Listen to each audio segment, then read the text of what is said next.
मुख्यमंत्री माझी लाडकी बहीण योजना 2024 चे पैसे आलेले आहे, परंतु काही महिलांच्या अकाउंटला पैसे जमा झालेले नाही आहे।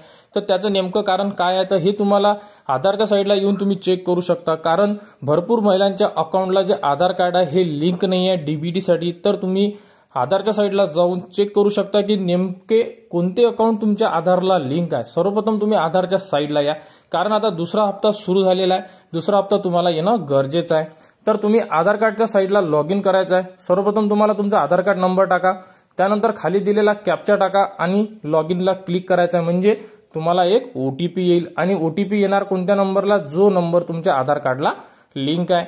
तर तिथे तुम्हाला ओटीपी येईल, तो ओटीपी तुम्हाला इथे इन्सर्ट करायचा आहे आणि लॉग इन करायचं आहे। लॉग इन केल्यानंतर आपण चेक करू की आपल्या आधार कार्डला कोणते बँक अकाउंट लिंक आहे। लॉग इन केल्यानंतर तुमच्यासमोर अशा प्रकारे संपूर्ण ऑप्शन येईल। यामध्ये दुसऱ्या नंबरच्या लाईनमध्ये पहिलं ऑप्शन आहे बँक सीडिंग स्टेटस, तिथे तुम्हाला क्लिक करायचं आहे। इथे क्लिक केल्यानंतर तुम्ही चेक करू शकता की लिंक आहे किंवा नाही आहे। जर लिंक नसेल तर तुमच्या कोणत्याही अकाउंटला पैसे येणार नाही आहे।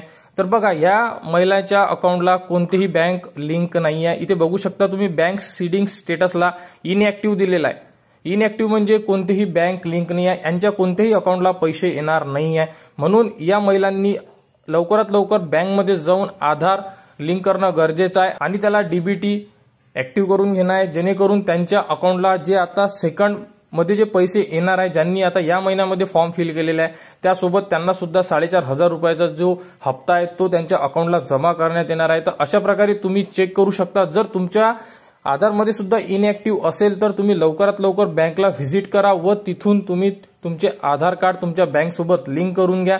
बँक सोबत लिंक असेल तरच तुमच्या खात्यावर पैसे जमा होणार, अन्यथा तुम्हाला कोणत्याही प्रकारची रक्कम मिळणार नाही आहे, असे जीआर मध्ये सुद्धा सांगण्यात आलेले आहे।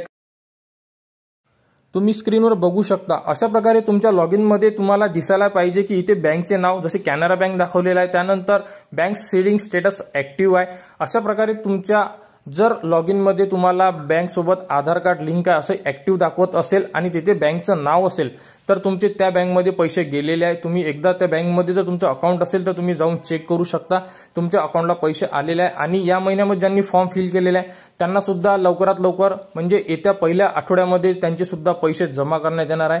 आणि जर फॉर्म लेट झाला असेल तर तुम्हाला 4,500 रुपयाचा जो हप्ता आहे तो तुमच्या बँक खात्यावर जमा करण्यात येणार आहे। तर अशा प्रकारे तुम्ही तुमचे आधार सोबत बँक लिंक आहे किंवा नाही आहे तुम्ही चेक करू शकता।